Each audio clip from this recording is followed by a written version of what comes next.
السلام علیکم ورحمۃ اللہ وبرکاتہ۔ اللہ کے فضل اور اس کی توفیق سے آج ہم انشاءاللہ تعالی سورۃ البقرہ کی آیت نمبر 135 سے لے کر 137 تک پڑھیں گے۔ اعوذ باللہ من الشیطان الرجیم، بسم اللہ الرحمن الرحیم۔ وقالو، اور ان سب نے کہا، کونو، تم سب ہو جاؤ، ہودن، یہودی، او نصارا، یا نصرانی، تہتدو، تم سب ہدایت پا جاؤ گے۔ قل، آپ کہہ دیں، بلکہ ہم تو ملت ابراہیم، ابراہیم کے دین پر ہیں، حنیفہ، سیدھی راہ والے، وما کانا من المشرکین، اور نہیں تھے مشرکوں میں سے۔ قولو، تم سب کہو، آمنا باللہ، ہم ایمان لائے اللہ پر، وما انزلا، اور جو اتارا گیا، الینا، ہماری طرف، وما انزلا، اور جو اتارا گیا، الی ابراہیم، ابراہیم کی طرف، و اسماعیل و اسحاق، اور اسماعیل اور اسحاق، و یعقوب، اور یعقوب، والاسباط، اور اس کے اولاد پر، وما اوتیا، اور جو دیا گیا، موسیٰ و عیسیٰ، موسیٰ اور عیسیٰ، وما اوتی النبیون، اور جو دیا گیا نبیوں کو، من ربہم، ان کے رب کی طرف سے، لا نفرق، نہیں ہم تفریق کرتے، بین احد منہم، کسی ایک کے درمیان ان میں سے، ونحن، اور ہم، لہ مسلمون، اس کے سب فرما بردار ہیں۔ فَإِنْ آمَنُوا، پس اگر وہ سب ایمان لائیں، بِمِثْلِ مَا، اس کی مثل جو، آمنتم بِہِ، تم ایمان لائے ہو اس پر، فَقَدْ اهْتَدَوْا، تو یقیناً وہ سب ہدایت پا گئے۔ وَإِنْ تَوَلَّوْا، اور اگر وہ سب انحراف کریں، فَإِنَّمَا، تو بے شک، ہم فی شقاق، وہ سب ضد میں ہیں۔ فَسَيَكْفِيكَهُمُ اللَّهُ، پس عنقریب کافی ہوگا تجھے ان سے اللہ تعالیٰ، وَهُوَ السَّمِيعُ الْعَلِيمُ، اور وہی سننے والا جاننے والا ہے۔ وَقَالُوا كُونُوا هُودًا أَوْ نَصَارَىٰ تَهْتَدُوا، اہل کتاب لوگوں کو یہودیت اور عیسائیت کی تعلیم دیتے تھے، تو اسی کی دعوت دیتے تھے، حالانکہ لوگوں کو ملت ابراہیم کی دعوت دینی چاہیے تھی، اور اسی دعوت کو پھیلانے کے لیے اللہ تعالیٰ نے محمد مصطفیٰ صلی اللہ علیہ وآلہ وسلم کو خاتم النبیین بنا کر مبعوث کیا، اور وہ دعوت خالص توحید کی تھی، وہ دین اسلام کی تھی۔ تو اللہ تعالیٰ نے فرمایا کہ وہ کہتے ہیں کہ اگر تم ہدایت یافتہ بننا چاہتے ہو تو تمہیں یہودیت یا نصرانیت کو اختیار کرنا پڑے گا۔ جیسے حضرت عبداللہ بن عباس رضی اللہ تعالیٰ عنہ کا قول ہے کہ عبداللہ بن سوریہ یہ یہودی تھا، تو اس نے نبی صلی اللہ علیہ وآلہ وسلم کہا کہ ہدایت صرف وہ ہے جس پر ہم ہیں، اس لیے آپ ہماری بھی پیروی کریں تو ہدایت پا جائیں گے۔ اور نصرانیوں نے بھی ایسا ہی کہا۔ اس پر پھر یہ والی آیت جو تھی نا اتری تھی کہ اے میرے نبی، آپ برملا اعلان کیجئے کہ بل ملت ابراہیم حنیفہ، کہ ہم تمہارے دین کی نہیں، ہم ابراہیم علیہ السلام کی ملت کی پیروی کریں گے، جو حنیف تھے، جو تمام ادیان کو چھوڑ کر دین اسلام کی طرف مائل ہونے والے تھے، جو تمام معبودان باطل سے ہٹ کر ایک اللہ کی طرف مائل ہونے والے تھے، جو ایک اللہ کے تابع تھے، وما کان المشرکین، اور وہ مشرکین نہیں تھے، کیونکہ مشرک نہیں تھے وہ، کیونکہ یہودیوں میں بھی شرک پایا جاتا تھا، عیسائیوں میں بھی شرک پایا جاتا تھا، تو ان کے سامنے اس بات کو واضح کیجئے کہ ہم تمہارا دین نہیں بلکہ ابراہیم علیہ السلام کا دین قبول کریں گے، جو وحی الہی پر مبنی تھا، جبکہ تمہارے دین کے اندر تو مطلب اور بھی رہبان کی تقلید ہے۔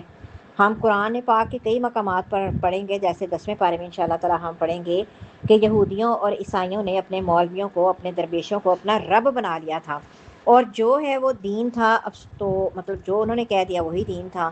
تو افسوس کے ساتھ کہوں گی کہ آج بھی ملت ابراہیمی کو چھوڑ چکے آج ہم بھی محمد مصطفیٰ صلی اللہ علیہ وآلہ وسلم کے دین کو چھوڑ چکے، اور ہمارا حال بھی یہود و نصارہ جیسا ہے، کیونکہ انہوں نے بھی ابراہیم علیہ السلام کے دین کو چھوڑا تو شرک میں مبتلا ہو گئے، رسوم و خرافات میں مبتلا ہو گئے۔ بالکل آج ہمارا بھی یہی حال ہے۔ ہم نے بھی جب حضرت محمد مصطفیٰ صلی اللہ علیہ وآلہ وسلم کے دین کو چھوڑا، جو کہ حقیقت میں ابراہیم علیہ السلام کا دین تھا، تو آج ہم بھی غلط رسم و رواج کا شکار ہو گئے۔ آج ہمارے اندر بھی بدعات، خرافات نے جنم لے لیا، اور آج ہم شرک میں یوں پھنسے ہیں کہ سمجھ ہی نہیں آ رہی کہ ہم کیا کریں۔ آج ہم نے بھی قرآن و سنت کو چھوڑ دیا، اور نبی صلی اللہ علیہ وآلہ وسلم سے مدتوں بعد آنے والے بزرگ جو ہیں، ہم نے ان کی تقلید شروع کر دی۔ حالانکہ اس روئے زمین پر واجب الاتباع اگر کوئی ہے نا تو وہ صرف نبی ہے۔ اللہ تعالیٰ نے خود فرمایا ہے کہ رسول اللہ صلی اللہ علیہ وآلہ وسلم ہم نے جو بھی رسول اس دنیا میں بھیجا وہ اس لیے بھیجا کہ اللہ کے حکم سے اس کی اطاعت کی جائے۔ وہ صرف نبی واجب الاتباع ہے کیونکہ وہ غلطی سے پاک ہوتے ہیں، ان کا علم وحی پر مبنی ہوتا ہے، ان کی دعوت وحی پر مبنی ہوتی ہے، جبکہ عام کوئی انسان ہے تو اس کی طرف نہ وحی آتی ہے اور اس سے غلطی کا امکان بھی ہوتا ہے۔ تو آج ہم نے بھی اللہ کی بجائے غیروں سے مانگنے کو ترجیح دے دی ہے۔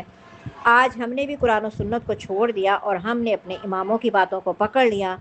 تو قرآن کلاس شروع کراتے ہوئے سب سے پہلا سوال اور سب سے اہم سوال جو ہے وہ ہم سے پوچھا جاتا ہے کہ آپ کس امام کی تفسیر پڑھاتی ہیں۔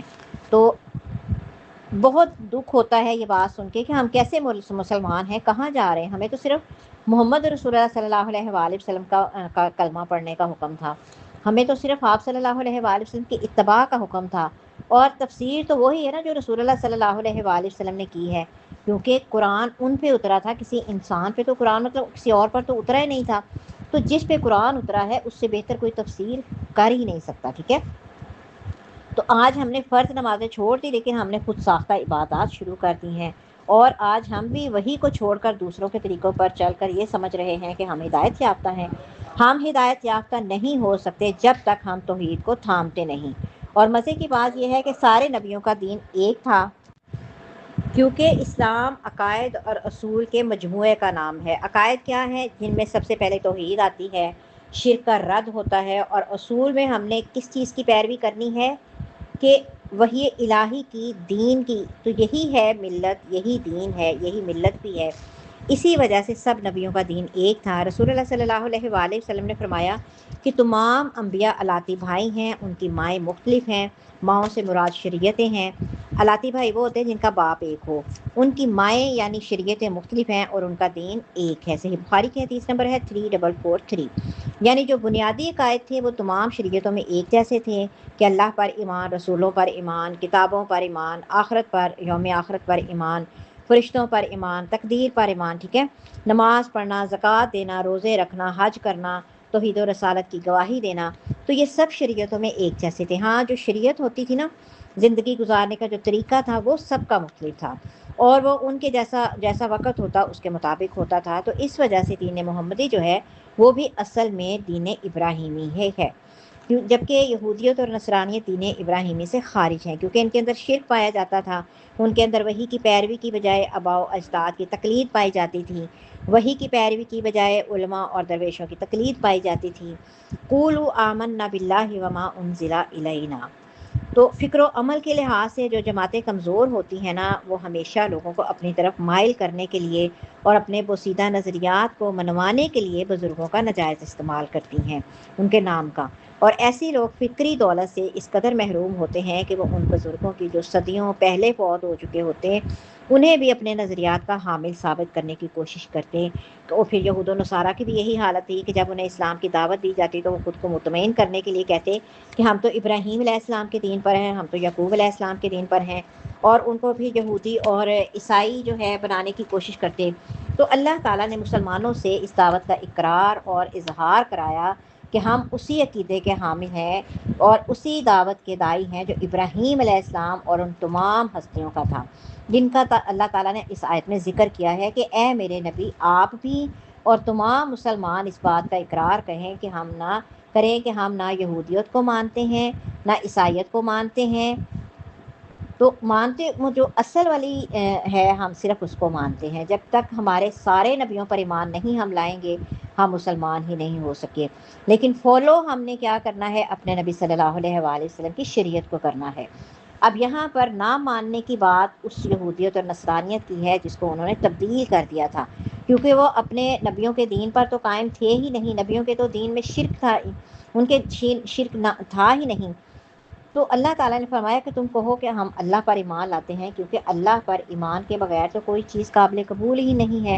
نمبر 2 جو ہم پہ اترا ہے اور جو پھر جو ان برگزیدہ پیغمبروں پہ اترا ہے، ابراہیم علیہ السلام پہ، اسماعیل علیہ السلام پہ، اسحاق و یعقوب علیہ السلام پہ، والاسباط، اسباط جو ہے سبت ان کی جمع ہے، اور اس سے نکلا ہے، جس کا مطلب ہوتا ہے آسانی سے پھیلنا۔ تو حضرت یعقوب علیہ السلام کی اولاد کو اسباط کہا گیا ہے، یعنی اولاد بھی یوں ہی پھیلتی ہے، تو اس وجہ سے ان کو سبط کہا گیا۔ حضرت یعقوب علیہ السلام کے 12 بیٹے تھے، اور ان کی اولاد کے آگے 12 قبیلے جو تھے نا وہ الاسباط کہلاتے ہیں۔ تو ان کو بتائیے کہ جو موسیٰ علیہ السلام کو یعنی تورات ملی، عیسیٰ علیہ السلام کو انجیل ملی، اور باقیوں نبیوں کو جو اللہ تعالیٰ کی طرف سے صحیفے وغیرہ دیے گئے، ہم ان سب پر ایمان لاتے ہیں۔ لا نفرق بین احد منہم، ہم کسی بھی میں بھی تفریق نہیں کرتے، کیونکہ اگر ہم کسی ایک نبی پر بھی ایمان نہیں لائیں گے تو ہم مسلمان نہیں ہو سکتے۔ جب تک ہم کسی ایک نبی کی کتاب یا شریعت کا انکار کریں گے تو ہم مسلمان نہیں ہو سکیں گے۔ ایمان سب پر لائیں گے، لیکن عمل صرف اور صرف ہم اپنے نبی صلی اللہ علیہ وآلہ وسلم کی شریعت پر کریں گے۔ تو اسی وجہ سے رسول اللہ صلی اللہ علیہ وآلہ وسلم نے فرمایا کہ اہل کتاب تورات کو عبرانی زبان میں پڑھتے اور مسلمانوں کے لیے اس کی تفسیر عربی زبان میں کرتے تھے۔ تو رسول اللہ صلی اللہ علیہ وآلہ وسلم نے فرمایا کہ تم اہل کتاب کو کی نہ تصدیق کرو نہ ان کی تکذیب کرو، بلکہ تم کہو کہ ہم اللہ پر جو ہماری طرف اتارا گیا ہے ہم اس پر ایمان لائے ہیں۔ صحیح بخاری کی حدیث نمبر ہے 4485۔ یعنی ان کو بتا دیجئے کہ ہم تمہاری طرح نہیں ہیں کہ عیسائیوں نے موسیٰ علیہ السلام کو ماننے سے انکار کر دیا، یہودیوں نے عیسیٰ علیہ السلام کو ماننے سے انکار کر دیا۔ ہم نے تو سارے نبیوں پر ایمان لاتے ہیں، ہم کسی کے درمیان فرق بھی نہیں کرتے۔ ہاں جو تفصیلی جو ہے ایمان ہے وہ صرف قرآن پاک پر ہے، اور اسی کے ہر حکم کو ماننا اور اس پر عمل کرنا ضروری ہے، کیونکہ قرآن سے پہلے جتنی بھی کتابیں ہیں وہ منسوخ ہو چکی ہیں۔ اسی طرح نبی صلی اللہ علیہ وآلہ وسلم سے پہلے جتنے بھی نبی آئے تھے وہ ایک مخصوص علاقے کی طرف، مخصوص قوم کی طرف، مخصوص وقت کے لیے آئے تھے، جبکہ نبی صلی اللہ علیہ وآلہ وسلم کو قیامت تک جو ہے انسانیت کے لیے تمام انسانیت کے لیے مبعوث کیا گیا۔ پھر اسی طرح پہلی جو آسمانی کتابیں وہ محفوظ نہیں ہیں، ان کی تبدیلیاں کی گئی ہیں، جبکہ قرآن جو ہے وہ محفوظ ہے، اس کی حفاظت کا ذمہ اللہ تعالیٰ نے خود لیا ہے۔